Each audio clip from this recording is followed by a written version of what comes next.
नमस्कार, मैं योगाचार्य नाथ।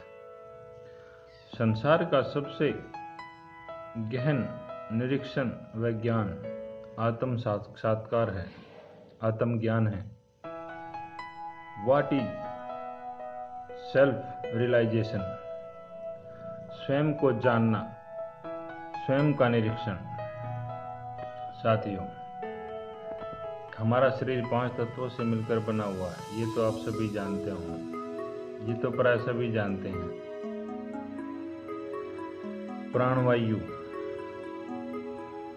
हमारे शरीर को चलाने वाली है और शरीर आत्मा से जुड़ा हुआ है।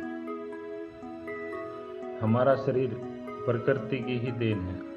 योगियों ने शरीर को चलाने के लिए स्वर और 5 तत्वों को महत्वपूर्ण बताया है। प्रकृति में सूर्य, चंद्र और 5 तत्व विद्यमान हैं, वही हमारे शरीर में भी। योगियों ने हमारी श्वास लेने की प्रक्रिया को स्वर ज्ञान बताया है। सूर्य और चंद्र, दायां और बायां स्वर, श्वास लेने की प्रक्रिया। एक समय में एक ही स्वर की प्रधानता होती है। जिस प्रकार दिन में प्राय चंद्र स्वर और रात्रि में सूर्य स्वर की प्रधानता होनी अनिवार्य है। प्रातः व साय संध्या के समय दोनों स्वर लगभग 2 घंटे तक चलनी चाहिए।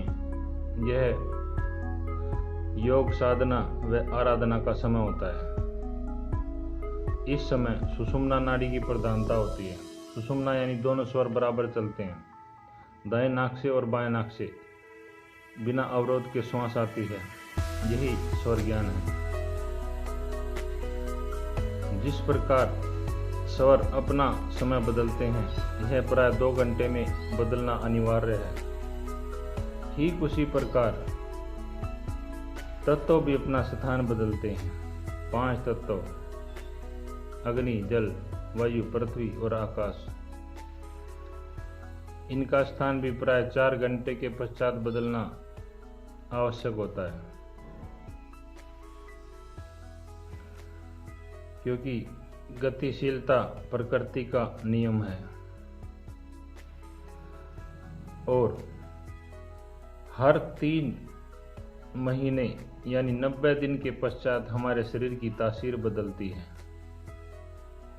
आयुर्वेद विशेषज्ञ कहते हैं कि हमें कभी भी कोई भी किसी भी प्रकार की औषधि 45 दिन से ज़्यादा उपयोग में नहीं लानी चाहिए। अगर जटिल व्याधि यानी ज़्यादा बड़ी समस्या शरीर में है तो हमें 90 दिन से ज़्यादा कोई भी औषधि प्रयोग में नहीं लानी चाहिए, यानी कोई भी दवाई 90 दिन से ज़्यादा नहीं खानी चाहिए। इससे ज़्यादा अगर हम कोई दवाई उपयोग में लाएंगे तो वह हमारे शरीर के ज़रूरत और अपने अनुरूप हमारे शरीर को ढाल लेती है। यही आज हमारा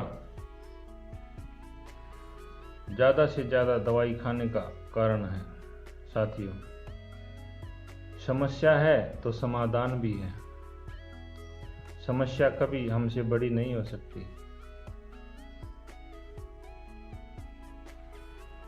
आवश्यकता सिर्फ उचित मार्गदर्शन और उचित जानकारी की है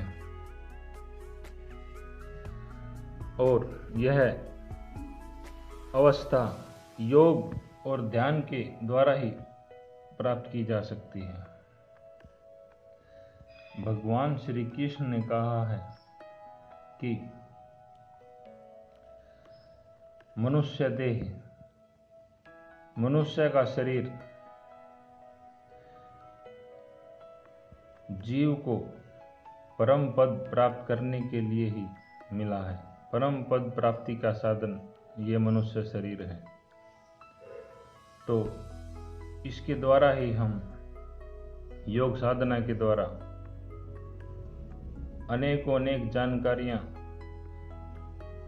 और उचित से उचित उपाय खोज सकते हैं, लेकिन आज हम बीमारियों में घिरे हुए हैं।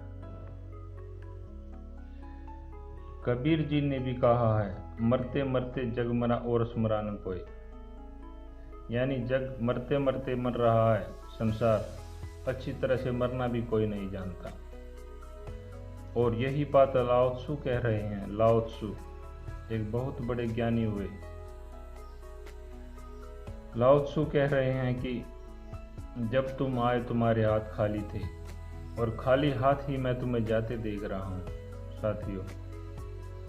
लेकिन आज पूरी मानवता, और मेरा एक प्रश्न है कि क्या हम मात्र दवाइयाँ खाने के लिए ही पैदा हुए हैं?